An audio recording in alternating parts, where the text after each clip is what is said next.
আসসালামু আলাইকুম প্রিয় এইচএসসি শিক্ষার্থী, তোমরা কেমন আছো? তোমাদের জন্য একটা গুরুত্বপূর্ণ ক্লাস নিয়ে এসেছি, unit on lesson on the unforgettable history. ইতিপূর্বে আমরা এর থেকে 3টে ক্লাস নিয়েছি, আজকের 4র্থ ক্লাস। আমরা প্রত্যেকটা ক্লাসে প্রতিটা লাইন অর্থ করে করে পড়িয়ে দিয়েছি তোমাদের যেন বুঝতে সহজ হয়। আজকেও তার ব্যতিক্রম হবে না। চলো আমরা শুরু করি। What have we got in return, এর অর্থ হচ্ছে কি পেলাম আমরা। তিনি এই কথাটাই বলেছিলেন, এভাবে ট্রান্সলেশন করা হয়েছে। এরপরে যেটা দেখো, those who brought arms with our money to defend us from external enemies are now using those arms on the poor, the wretched, the downtrodden people of the land. সেন্টেন্সটি অনেক বড়, এখানে কয়েকটা নতুন শব্দ আছে, আমরা একটু ব্যাখ্যা করে নিই। তার মধ্যে হলো এক্সটার্নাল, এক্সটার্নাল মানে হলো বিদেশি। এর অর্থ আমরা সিনোনিম বলতে পারি ফরেন, আউটার, এক্সটেরিয়র। আমরা অ্যান্টোনিম বলতে পারি ইন্টারনাল। আরেকটা শব্দ হচ্ছে দেখো রিচেড, এর অর্থটা হচ্ছে দিনহীন বা দুঃখী। আমরা এর সিনোনিম বলতে পারি মাইজারেবল বা পিটিয়েবল। এর অ্যান্টোনিম বলতে পারি ফাইন বা হ্যাপি। আরেকটা শব্দ হচ্ছে ডাউনট্রোডেন, ডাউনট্রোডেন অর্থ হচ্ছে উৎপীড়িত বা অত্যাচারিত। আমরা বলতে পারি অপ্রেজড বা টাইরানাইজড। আমরা অ্যান্টোনিম বলতে পারি এনকারেজড, অ্যাসিস্ট। আশা করি শব্দগুলো আমরা বুঝলাম। এবার আমরা একটা অর্থ করি। দোজ হু ব্রট আর্মস, যারা কি করেছে, ব্রট মানে ক্রয় করেছে, আর্মস অর্থাৎ আর্মস মানে হলো অস্ত্র, যেগুলো সামরিক বাহিনী বা পুলিশ বাহিনী বা সেনাবাহিনী ব্যবহার করে, এগুলোর কথা বলছে। উইথ আওয়ার মানি, আমাদের টাকা দিয়ে। এখন কেন কিনেছে? টু ডিফেন্ড আস, অর্থাৎ আমাদেরকে রক্ষা করতে। কার থেকে? ফ্রম এক্সটার্নাল এমিনিস, মানে বহিঃশত্রু। এক্সটার্নাল মানে বিদেশি, বা এমিনিস মানে শত্রু। আমরা সুন্দর করে বলতে পারি বহিঃশত্রুর আক্রমণ থেকে রক্ষা করার জন্য যে অস্ত্র কেনা হয়েছে আমাদের টাকা দিয়ে। আর নাও ইউজিং, এখন ব্যবহৃত হচ্ছে, দোজ আর্মস, ওই সকল অস্ত্র যা আমাদের টাকায় কেনা হয়েছে।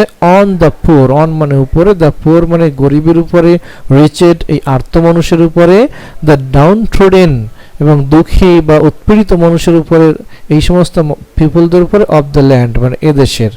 তাহলে আশা করি এটুকুর অর্থ বুঝতে পেরেছি। তিনি যে কথাটি বলেছেন সেটা এখানে আমরা দিয়ে দিয়েছি। এরপরে আরেকটা কথা, bullets are being aimed at their hearts. Hearts বলতে এখানে বুকের দিকে বলা হচ্ছে, তার বুকের উপরে গুলি হচ্ছে। এখানে একটা বিষয় শিখে রাখি, বুলেটস আর বিং এইমড, এখানে এইমড হচ্ছে V3, লক্ষ্য করা। আর এইমড এর সাথে এইমড অ্যাট অ্যাপ্রোপ্রিয়েট প্রিপজিশন বসে। আর এটি হচ্ছে প্রেজেন্ট কন্টিনিউয়াস টেন্সের প্যাসিভ রূপ হলো এটা। সাবজেক্টের পরে আর বসবে, প্লুরালের জন্য আর, এরপরে বিং বসছে, এরপরে V3, অর্থাৎ তার বুকের উপরে গুলি করা হচ্ছে। এই অর্থে এখানে বুলেটস আর বিং এইমড, অর্থাৎ বুলেট গুলি করা হচ্ছে, সেটা বোঝাচ্ছে এখানে। আশা করি বুঝতে পারছো। এবার পরেরটা দেখি। We constitute the majority in Pakistan, but whenever we Bengalis have tried to assume power, they have used force on us. খুব সহজ কথা এখানে, যে এখানে একটা শব্দ আছে কনস্টিটিউট। কনস্টিটিউট মানে গঠন করা। আমরা সিনোনিম বলতে পারি ফর্ম বা মেক আপ বা কম্পোজ। আমরা এর অ্যান্টোনিম বলতে পারি ব্রেক আপ। এরপর একটা শব্দ হচ্ছে অ্যাজুম পাওয়ার, এটা হচ্ছে একটা ভার্ব ফ্রেজ বা শাসন ভার গ্রহণ করা। আমরা বলতে পারি টেক আপ রুলিং পাওয়ার। অ্যান্টোনিম বলবো হ্যান্ড ওভার পাওয়ার। তাহলে এবার আমরা একটা অর্থ করি। We constitute majority in Pakistan. We বলতে এখানে বাঙালিদের কথা বলেছে, যে আমরা পাকিস্তানের সংখ্যাগুরু, ঠিক আছে। মেজরিটি মানে হচ্ছে সংখ্যাগুরু, in Pakistan. Whenever we Bengalis, যখন আমরা বাঙালিরাই, হ্যাভ ট্রাইড, এখানে প্রেজেন্ট পারফেক্ট টেন্সে বলেছে, হ্যাভ প্লাস V3, আমরা চেষ্টা করেছি টু অ্যাজিউম পাওয়ার মানে শাসনভার গ্রহণ করতে। দে বলতে পাকিস্তানের শাসকদের কথা বলা হয়েছে। দে হ্যাভ ইউজড, তারা ব্যবহার করেছে, ফোর্স, ফোর্স মানে শক্তি, অন আস, তারা আমাদের উপরে শক্তি ব্যবহার করেছে। তার ভাষায় তখনই তারা আমাদের উপরে ঝাঁপিয়ে পড়েছে। এরপরে তিনি যে কথাটি বলছেন, I have had a talk with Mr. Yahya Khan. বইতে ভাবে আছে যে ইয়াহিয়া খানের সাথে কথা হয়, এখানে টেলিফোনের কথাটা বলা আছে, যেটা আমাদের টেক্সট বুকে উল্লেখ নেই। এর পরের লাইনটা, I told him, আমি তাকে বললাম, mister Yahya, you are the president of Pakistan, আপনি পাকিস্তানের প্রেসিডেন্ট। Come and observe how the poor people of my country are being mowed down with bullets. এখানে মৌড মানে হলো কাটা। তো আমরা একটা অর্থ করি যে mister Yahya Khan, you are the president of Pakistan, আপনি পাকিস্তানের প্রেসিডেন্ট। কাম মানে আপনি আসুন, অবজার্ভ মানে হচ্ছে আপনি দেখুন, হাউ কিভাবে, the poor people of my country আমাদের দেশের গরিব মানুষ, আর বিং মোড ডাউন মানে তাদেরকে কাটা হচ্ছে বা তার ভাষায় হচ্ছে গুলি করা হচ্ছে, উইথ বুলেটস অর্থাৎ কিভাবে আমার গরিবের উপরে বাংলার মানুষের উপরে গুলি করা হচ্ছে তার ভাষায়। আবার বলছেন কাম অ্যান্ড সি আপনি আসুন দেখুন, how mother are being deprive of their children. এই ডিপ্রাইভ অফ অ্যাপ্রোপ্রিয়েট প্রিপোজিশনের অর্থ হচ্ছে বঞ্চিত হওয়া।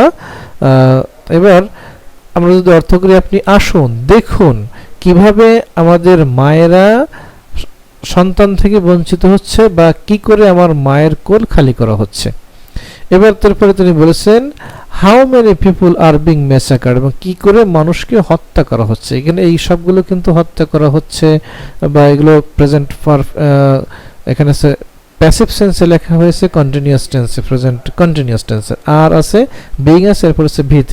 ম্যাসাকার শব্দ হচ্ছে গণহত্যা, আমরা এর সিনোনিম বলতে পারি স্লাটার বা বুচারি, এগুলো যদি অ্যান্টোনিম বলি তাহলে মাস প্রোটেকশন, ক্রিয়েট, এগুলো বলতে পারি। এরপরে তিনি বলেছেন কাম আপনি আসুন, অবজার্ভ আপনি দেখুন, and only then pass a judgment বিচার করুন, on what is going on যেগুলো ঘটে চলেছে তার কথায় আপনি আসুন দেখুন বিচার করুন।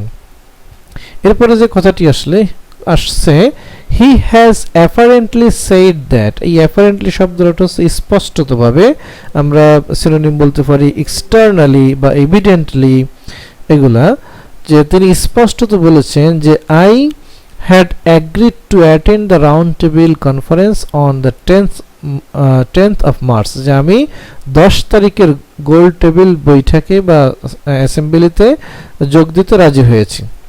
এরপর তিনি বলেন didn't I say a long time back, আমি কি অনেক আগে বলিনি বা আমি তো অনেক আগেই বলেছি, what is the point of another round table conference, যে কিসের বৈঠক বসবে এটা তার ভাষায়।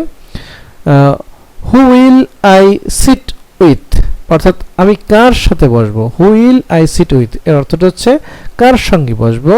শুড আই সিট অর্থাৎ আমার কি বসা উচিত হবে, যে দোজ তাদের সাথে, হু হ্যাভ শিড দ্য ব্লাড যারা রক্ত প্রবাহিত করেছে, শিড ব্লাড অর্থাৎ রক্ত প্রবাহিত করা বা রক্ত ঝরানো, অফ মাই পিপল অর্থাৎ যারা আমার মানুষের বুকে রক্ত নিয়েছে তাদের সঙ্গে বসবো বা তাদের সঙ্গে বসা উচিত হবে। এরপরে তিনি বলছেন he has suddenly dissolve the assembly, he has suddenly মানে হঠাৎ করে, ডিসলভ মানে এখানে বন্ধ করে দেওয়া বা পোস্টপোন করে দেওয়া, স্তব্ধ করে দেওয়া, দ্য অ্যাসেম্বলিকে বন্ধ করে দিলেন হঠাৎ করে, উইদাউট ক্যারিং আউট ডিসকাশন কোনো রকম আলোচনা ছাড়া, উইথ মি আমার সাথে কোনো রকম আলোচনা বা পরামর্শ না করেই কি করলেন, যে অ্যাসেম্বলিটা বন্ধ করে দিলেন। After sitting a secret meeting for 5 hours, after মানে পরে, সিটিং মানে করে বা বসে, এ সিক্রেট মিটিং একটা সিক্রেট মানে হলো গোপন মিটিং করে ফর 5 hours 5 ঘন্টা ধরে, হি গেভ এ স্পিচ অর্থাৎ তিনি একটা বক্তৃতা দিলেন, হয়ার মানে যেখানে অর্থাৎ যে বক্তৃতার মধ্যে, হি হ্যাজ পুট তিনি দিলেন, অল দ্য ব্লেম মানে হচ্ছে অপবাদ বা দোষ, অন মি আমার উপরে, and he has even blamed তিনি এমনকি দোষ দিলেন দ্য বাঙ্গালি পিপল বাংলার মানুষের উপরে। তিনি তার কথা ছিল এমনি ভাবে যে হঠাৎ আমার সঙ্গে পরামর্শ না করে 5 ঘন্টা গোপনে বৈঠক করে যে বক্তৃতা তিনি করেছেন সমস্ত দোষ তিনি আমার উপর দিয়েছেন, বাংলার মানুষের উপর দিয়েছেন। আমরা এতক্ষণ এই থেকে এই পর্যন্ত পড়লাম, আশা করি প্রত্যেকটা লাইন তোমরা বুঝতে পেরেছো। ভিডিও সম্পর্কে যদি তোমাদের কোনো মতামত থাকে তো কমেন্ট বক্সে তোমরা জানিয়ে দিবে। পরবর্তী ক্লাস নিয়ে আবারও তোমাদের সাথে দেখা হবে, সেই পর্যন্ত সবাই ভালো থাকো, সুস্থ থাকো। আসসালামু আলাইকুম।